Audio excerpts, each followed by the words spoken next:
Sa po mapagpalang Tuesday morning sa inyong lahat, mga ka-TFTD. And again po, para sa ating reflection sa araw na ito, ang atin pong magiging tanong ay believable. Believable, sa Tagalog ay kapani-paniwala.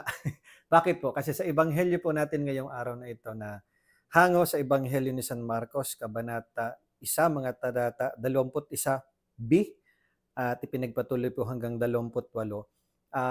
Ang kwento dito ay si Jesus ay pumasok sa sinagoga at nagturo at namangha sa kanya ang mga tao. Ano manghang-mangha sa kanya ang mga tao? Bakit? Sapagkat nagturo siya sa kanila na parang isang may kapangyarihan at hindi tulad ng mga eskriba. So, there is something about Jesus that makes him yung authority niya nandun talaga sa kanyang pagtuturo. Bakit? Ano kayang meron? Siyempre, alam naman natin, siya yung salita na nagkatawang tao. Jesus Christ is the Word became flesh. At yun ay isa sa sapat na dahilan para makita talaga natin yung kanyang otoridad sa pagtuturo.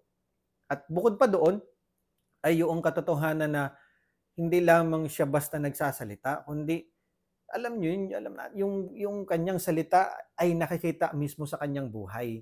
So ibig sabihin, yung pala yung authority o yung doon pala nanggagaling yung kanyang authority doon sa yung kanya mismong salita, yung kanyang sinasabi, yung kanyang itinuturo ay nakikita ito mismo sa kanyang pamumuhay. Ano po kaya andun yung katotohanan na si Jesus ay talagang pag nagtuturo ay talagang may otoridad. Unlike sabi sa ebanghelyo, unlike the scribes, maybe the Pharisees also, na kapag nagtuturo sa mga tao, it's purely lip service. Ano? Yun ang kaibahan ng pagtuturo ng dalawa. Kaya, sabi doon sa tanong natin, talagang believable ang pagtuturo ni Jesus. Kaya yun din ang paalaala po sa atin, masarap pakinggan ng isang taong magaling magsalita. Yung very, anong tawag doon, yung very napakagaling magpaliwanag, very academic pag nagsasalita. Talagang masarap pakinggan. Kaya lamang, mas nakakatuwa din namang tingnan ng isang taong hindi lamang basta nagsasalita, kundi yung kanyang sinasabi, nakikita din mismo sa kanyang gawa. At yun ang sabi ko ngayon ng paalala sa atin, na yung buhay pananampalataya natin, sana hindi lamang makita o hindi lamang naririnig basta sa ating salita, kundi mas lalo't higit, at ito yung pinakamahalaga, yung buhay pananampalataya natin talagang nasasalamin at nakikita sa ating gawa, sa ating kilos, sa ating gawi, at sa ating pamumuhay araw-araw. At syempre po bilang pare, malaking hamon din sa amin yan, especially sa akin personally. Kasi isa sa mga gawain ng pare ang magturo, magpahayag ng salita ng Diyos, especially. Kaya lamang, yun nga yun yung tanong magaling nga magsalita, pero what about yung buhay? Nagiging saksi kaya doon sa sinasabi o hanggang sa sinasabi lamang? So yun ang hamon sa atin.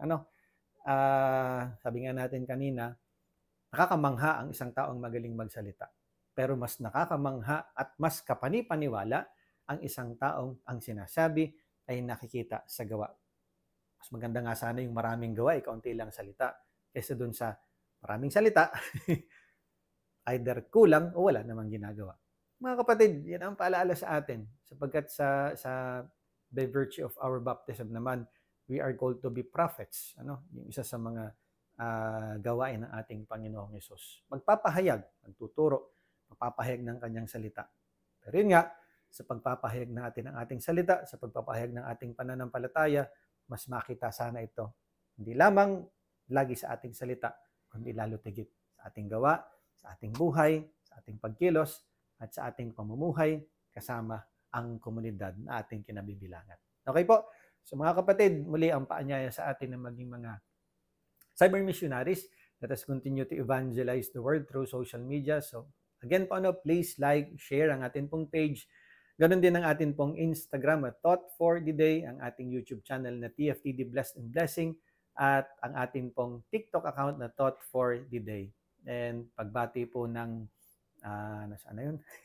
ng happy birthday sa mga kapatid ba natin sa Apostolado ng Panalangin, kana Evelyn Mateo, kay Sister Nati Luarca, at kay Marisa Rondera.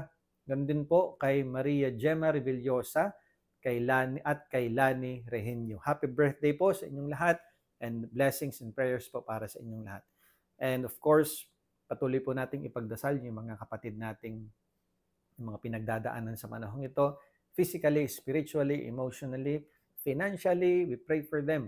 At syempre, sa mga kapatid pa rin po natin na nakakaranas pa rin ng kaguluhan sa kanilang lugar, we also pray for them na sana ay maranasan nila yung kapanatagan at kapayapaan kanilang inaasam sa kanilang buhay.